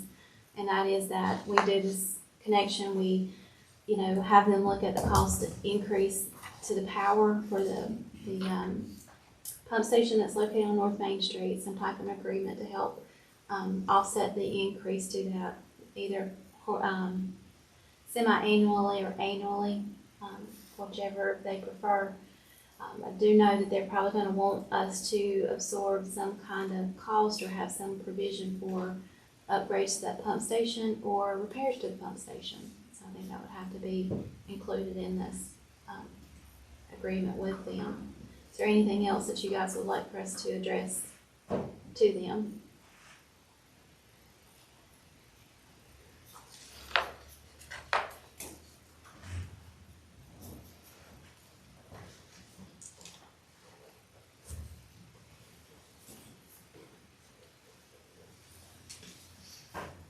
we have to need to decide first if we want to go through with it before we start. You do. I mean, that is the biggest obstacle for us to get over right now. So, Mac, you know, and speaking with Mac Summy and with Bobby Kivett, who's been working hand in hand with the 109 project, and was speaking with Rural Water, they highly recommend us not doing this interconnection. If there's any way possible that we can find a way to get water pressure to that area without this interconnection, that's their recommendation. Rural Water has stated that the town of Troy has an interconnection with Montgomery County, who provides their water, but it has been a debate ever since they started this interconnection. It's been a problem. So, But don't the state want everybody to have interconnection? well, it's a different interconnection. We're getting an interconnection for pressure only. We want an interconnection with Davidson Water to provide water so But that, we can't get that without we go through Handy. not necessarily. Well, a gazillion dollars. Well, maybe. But that has nothing to do with the current interconnect. This is just simply an interconnection to get pressure to those two streets. But it would give us interconnection through the rest of the system in an emergency situation. Mm-mm. Why not? Very emergency. They, they're gonna be in charge of that. We control the valves of the water plant, we can cut their water off too, but that don't make any difference. So if we don't have water, how are we gonna get water from their I'm saying- tank? I mean, Theoretically, the control of the valves mean nothing. but they do mean something when they specifically say, we are going to control these valves. And that means, to me, it's saying that they don't want us to use this water outside of those. I understand that on a normal basis, I'm talking about emergency situations when we would use interconnection. That's the only time that we would normally use interconnection is something went haywire at the plant. And we had to have water, which would feed them also on the lower end. Okay, but if we have a problem at the plant, we have no water anyway. That's where you've gotta have an interconnection. Okay, but that's a different interconnection. Explain to me what the difference is. Okay. Davidson Water would be the provider that would be providing the water if we had an outage at our water plant. But they'd have to go through the handy system. But that's a different connection.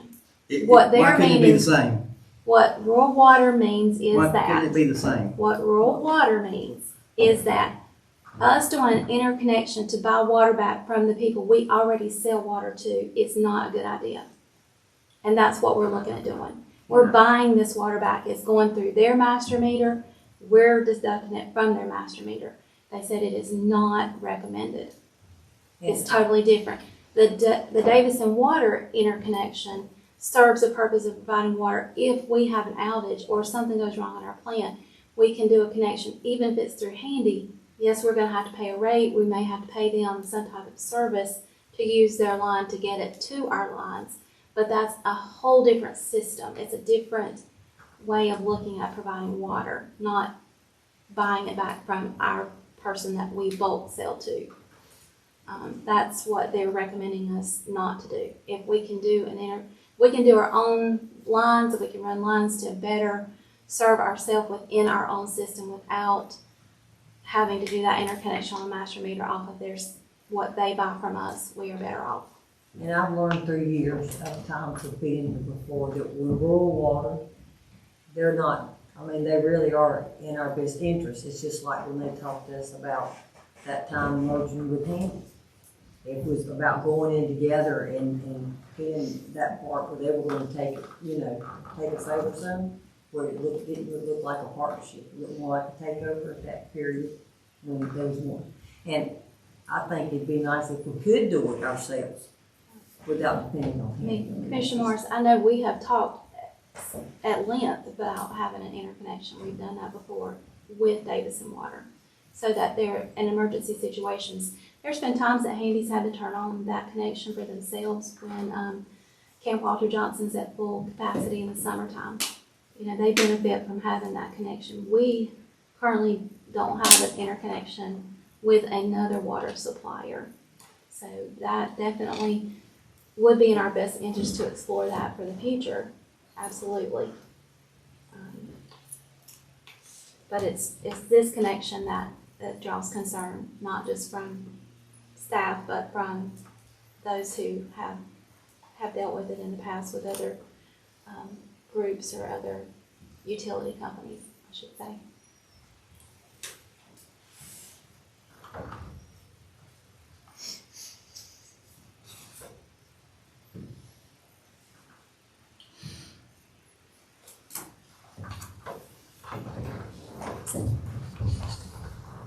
So I need a direction from the board on this. I don't know what's the pleasure of the board.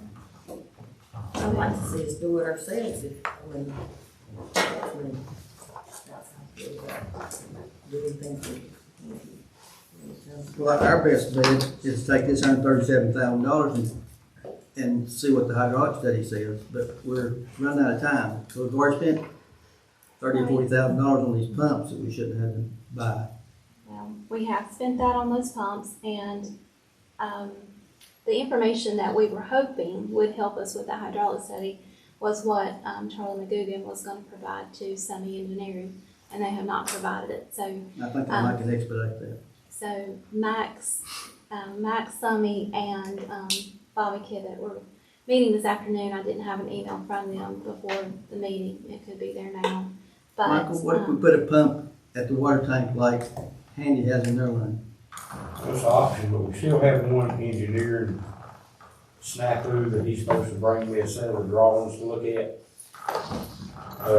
If that turns out to be installed incorrectly, that will give y'all some leeway, maybe a little leverage, because that's when our pressure problem started down here. Which is the information we're still waiting on. So before y'all make a big decision on that, I would wait till we get that information. I definitely. Because like I say, if that's corrected and it takes the pressure problem away, then all this is mute, time and you won't worry about it. I think we need that piece before we make any move.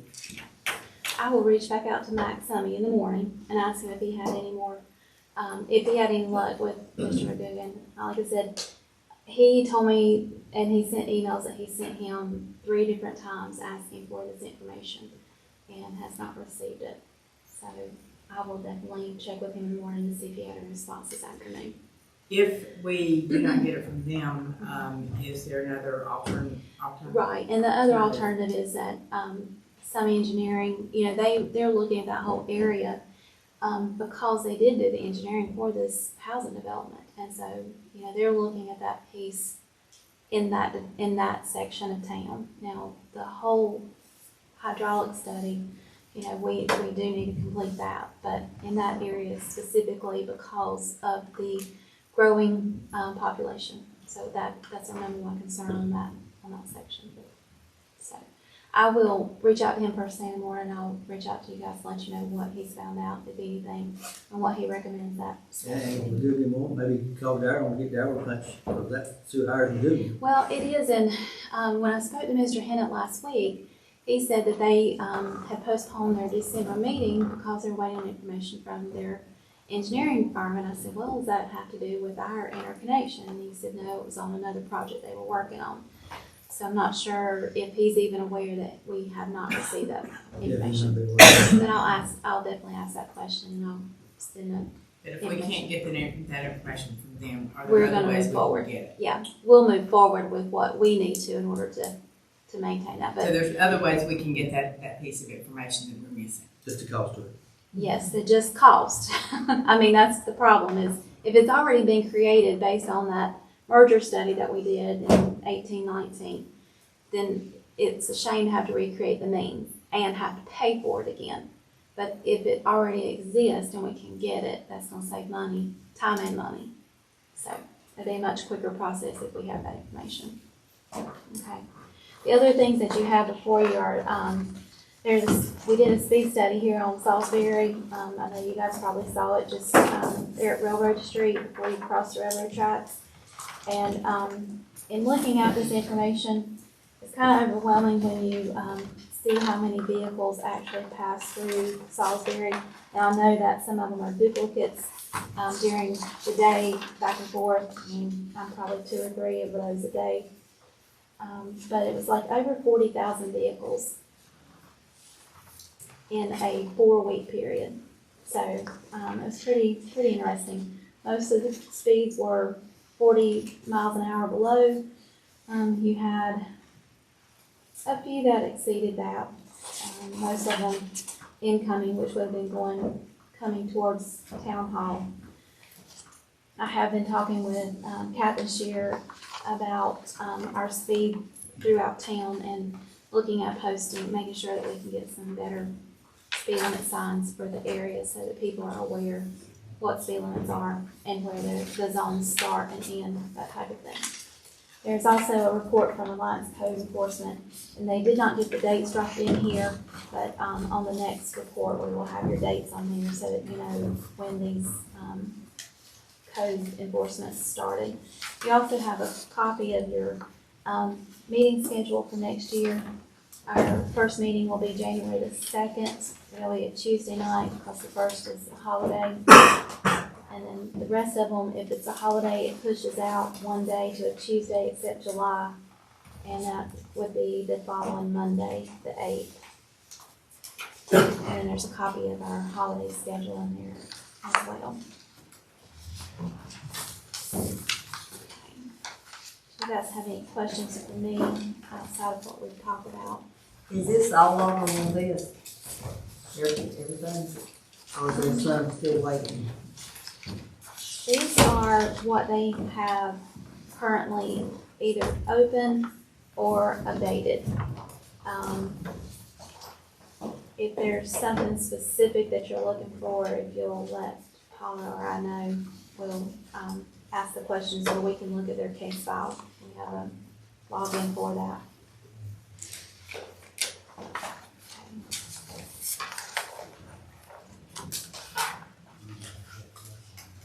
Anything else? Commissioner comments and concerns. Go ahead. I have a question. I noticed that when we had our town festival, there was nothing in the newspaper at all, nothing in the dispatch, nothing in the order, and I don't know if it was an oversight by somebody or exactly what happened, but I mean, you open up the paper and there's nothing in the paper talking about a festival happening. I mean, there's signs up places, but there's nothing in the paper. Information has been provided to local sources.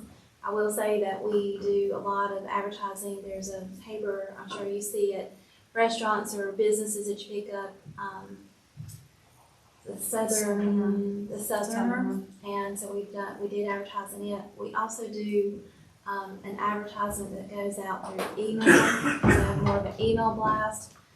Most people see digital before they see print, so we try to focus on that. But especially being our local paper, they have access to our calendar events, and they usually do articles and write-ups on what's coming. But for this year, it was not for whatever reason. I know it did advertise the pageant and things that were on there, but yeah, that was the only thing that advertised. It could have been that it was reached out separately from the Parks and Rec board on that one, but we have always provided the calendar to them for Because that. the dispatch didn't have anything either. I mean, like Jill Doss Reigns that talks about what's happening in the community, and there was Now, nothing Jill about our did festival. call. Jill called and asked for information on that, and I gave that to her because I think I spoke to her about that, and also the Family Dollar Tree opening and things like that. So she calls periodically about things. Like I said, the most of our advertising that we do is digital.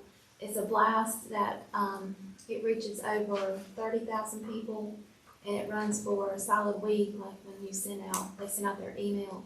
One of it's like Poo Fish or something. I don't know if you guys are familiar with that. But people who do festivals a lot, they get this email, and then it also runs as a banner on one of the local news. I'm not sure if it was Fox 8 or News 2, but on their website.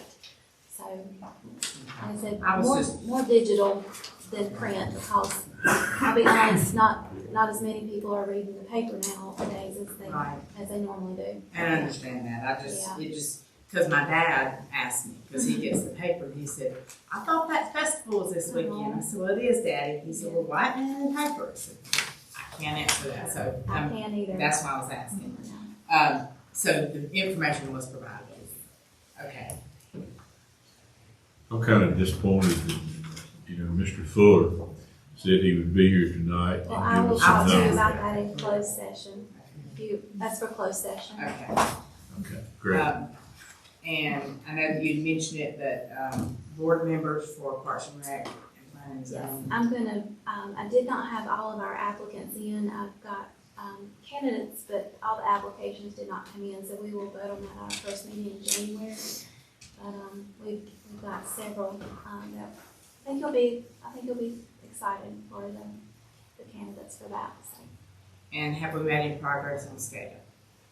SCADA will be here. I talked to Joe today, and they'll be in-house on the 13th and get everything installed. It's taken some Tony time. said that like 3 months ago. He did, but we had to do a revision on that because when he came down and met with Michael and they did a complete walkthrough, they didn't have some of the information on the original plan. So they've had to go back and do some tweaking to it. And Michael and I both were talking. I had reached out to him last week and didn't get a response until Sunday evening. So he sent back today and said they would be here on the 13th. Okay, thank you. That was everything for me. Anyone else? Okay,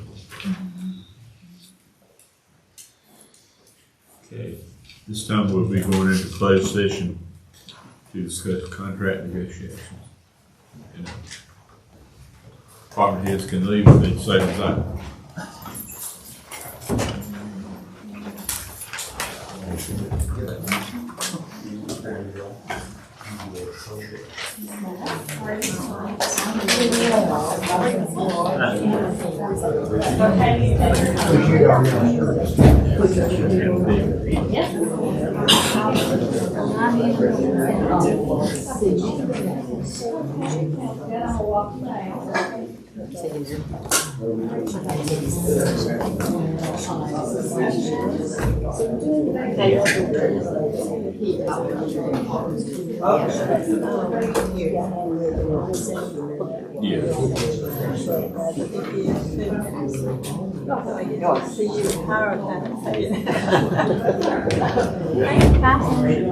Yes, goodbye. I know. That's awesome. Is everyone okay? I think so, got tomorrow to finish it. Good. So I can wear my glasses. It might take a little bit of time for me to get used to it. Let's look around. Apparently, I ain't. Good lunch, but I live Y'all come join us for breakfast. Always welcome. You don't do that. I love you too. Sorry about this.